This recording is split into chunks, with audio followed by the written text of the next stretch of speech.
yang didahulukan hadis atau pendapat ulama? Bah kira-kira oleh perlu dijawab nak. Lanjut. Selanjutnya, apakah ruh yang ditiupkan itu bagian dari Allah? Bahaya. Sejak bila pula ruh bagian dari Allah? Itu Allah bisa dibagi-bagi itu. Bagikan bicik lah.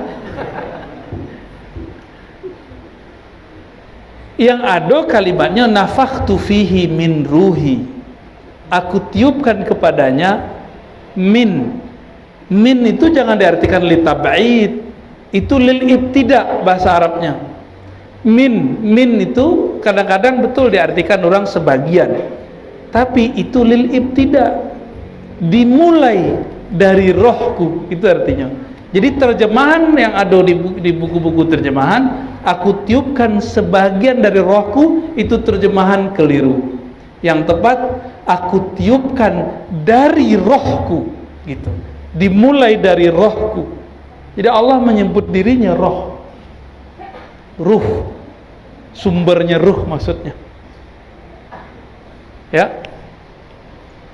Jadi kita bukan bagian dari roh. Kalau itulah ada roh Allah. Itulah banyak tuh. Kita enggak usahlah ke Ka'bah, ikutlah jadi Ka'bah. Itulah sebabnya karena penafsiran yang salah orang mulai dibisik-bisikkan. Aku rahasia ke Bapak Ibu. Ambo pernah bercerita di tempat lain. Azazil iblis itu dulu malaikat beribadah, dan karenanya rajin ibadah naik pangkat langit 1, 2, 3 sampai ke langit ke-7. Bahkan berhak dikasih kesempatan berdialog dengan Allah. Makanya menyimpan rahasia-rahasia ma'rifat. Menyimpannya. Ketika dia menyimpan cahaya ma'rifat itu, di dalamnya karena ada nar, ia ingin show up, ingin tampil, ingin nonjol terus. Akhirnya ya Rabb, bolehkah aku memakaikan kesombonganmu sesekali, kibriakmu aku pakai, sehingga aku tahu rasanya mengatur alam semesta. Jadi ia ingin jadi Tuhan sebentar. Itu si bilih itu.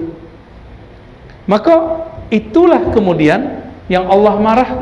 Jadi kesalahan iblis itulah bakal lipat. Kesalahan terakhirnya diusir dari surga adalah tidak mau sujud ke Nabi Adam. Nah, iblis itu kemudian mengatakan apa? La ughwiyannahum, aku akan menyesatkan mereka. Maka iblis Azazil itu mempunyai anak keturunan 70.000, boleh disebut tentara ring 1. Itu datang kepada para wali-wali, calon-calon wali. Wali-wali gagah zikir, gagah baca kitab, gagah riyadhah, latihan-latihan, sampailah hanya kepada ayat tu, engkau adalah bagian dari ruh Allah. Maka itulah iblis, karena engkau bagian dari ruh Allah, Allah ada dalam dirimu, untuk aja sembahyang lain. Ya gagah kecilnya nak, itu iblis tu ngecek. Jadi iblis tu tinggi kajinya. Kalau mengecek, ia bentuk Buya Datuk Sati lebih gagahnya mengecek. Lihat terbayang Buya Datuk, anak ketek kau dah tahu juga Buya Datuk Sati. Itu Buya Datuk Sati kalau lama menjalehin satu tu menariknya bukan main. Dukun pun terpana, apalagi santrinya muridnya. Ya. Jin pun itu datang. Jadi dulu ada jin melapor kepada beliau, setiap khutbah itu dihadiri berlapis-lapis jin. Itu masjid Piladang di bawah. Kok saksi kok. Saksi yang masih hidup atau mati? Masih hidup. Lah terjawab ya lo. Selanjutnya Buya, bagaimana menurut Buya tentang ilmu laduni? Apakah ada kaitannya dengan Nabi Khidir? Mohon penjelasan Buya. Ilmu laduni itu ilmu yang diajarkan Nabi Khidir. Apa arti laduni? Ladun itu artinya ilmu yang tanpa perantara. Awak tahu, dia gih tahu. Siapa gih tahu? Guru. Awak tahu dia membaca, awak tahu dia ada orang menegur. Kalau laduni itu Karena ruh itu ditiupkan oleh Allah. Jika ia mengenal siapa ruhnya, maka Allah akan berikan kesadaran ilmu-ilmu yang ditiupkan itu. Itulah yang disebutkan, ya, ladun, min ladun hakimin alim. Nabi Muhammad tu, aku jarang dibahas orang, mendapatkan wahyu itu dua macam. Ada wahyu syariat, itu lewat Sayyidina Jibril, formal, tentang hukum akidah, hukum akhlak, hukum fikih. Ada yang kedua, kalau kau turunnya ke kolbu, linusabbita bihi fuadak. Kalau yang kedua, turunnya ke ruh Nabi. Dan itu setiap detik per detik per detik per detik inyo menerima. Itu yang laduni. Maka Nabi itu setiap saat dapat makrifat. Jibril hanya sesekali mantahkan Al-Quran. Yang jarang dibahas orang apa? Yang kita bayangkan Nabi Muhammad mengaji ke Jibril, tapi kita tidak tahu Jibril itu kiranya ngaji pula ke Nabi Muhammad sallallahu alaihi. Ustaz mengayal yo, bakal mengayal. Jibril tidak bisa tembus ke Sidratul Muntaha, Nabi Muhammad menembus Sidratul Muntaha. Siapa yang lebih alim? Siapa yang lebih dekat kepada Allah? Siapa kira-kira yang berhak jadi guru? Kira-kira berkhayal enggak tuh? Enggak. Itulah yang sebenarnya. Jadi secara zahir turun dari Lauh Mahfuz. Server terbesarnya namanya Lauh Mahfuz, Telkomselnya Allah. Bukan, satelit ya. Satelitnya Allah. Turunlah kemudian kepada gardu kali ya, tercanggih bernama qalbu Nabi Muhammad sallallahu alaihi wasallam. Disebarlah ke sahabat pelan-pelan. Maka Abu Bakar hafal Quran bukan ketika kete, hafalnya setelah umur 60 tahun.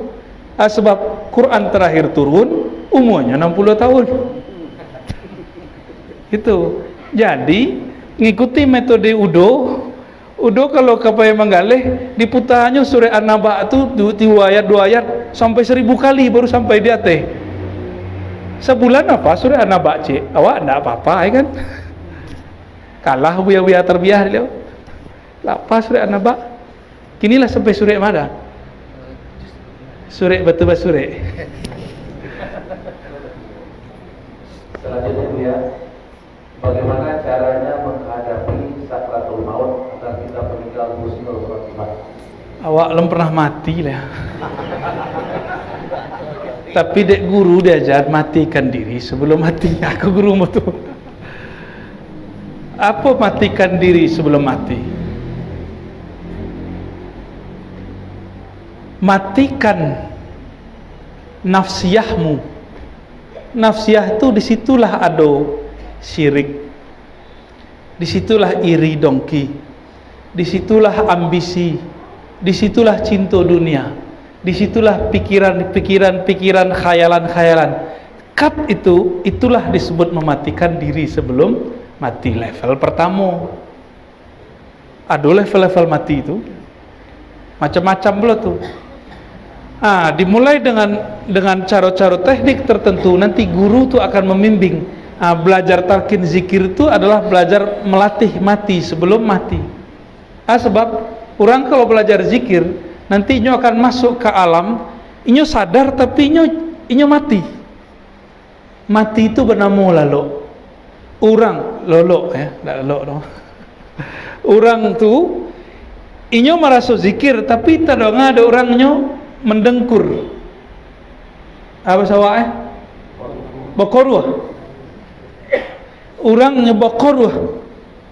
Taraso di badannya ndak. Ketika dicolek tuh banyak kawan kami tuh. Nyo berzikir, kecenya nyawanya bokoruh. Kami sering mengalami itu. Lalu bunyi perasaan hati itu zikir menyebut nama Allah. Kece kawan, bangun, udah. Tidak merasa tidur. Baru faham gitu hadis Nabi, mataku tidur, hatiku tidak tidur. Hadis Sahih Bukhari. Tanamu ainai wala tanamu qalbi. Yanamu ainai wala tanamu qalbi. Yang tidur mataku tapi tidak tidur qalbuku. Itulah zikir mati sebelum mati. Apa kata Nabi? Laqinu mautakum la ilaha illallah. Talkinkan orang nan kamati, orang sedang mati, orang telah mati. Tiga. La ilaha illallah. Kita akan mati tak? Yo. Yo lah siap. Dah siap belum? Belum lah. Akhirnya Nabi talkinkan orang nan kanan mati, orang nan sedang sakarat atau telah mati. La ilaha la, itulah dalil wajib belajar talqin zikir. Tidak sunat tuh, wajib. Ya. Jangan pakai YouTube lah. Syekh YouTubia, Torikoh itu deh. Ada. Online-nya.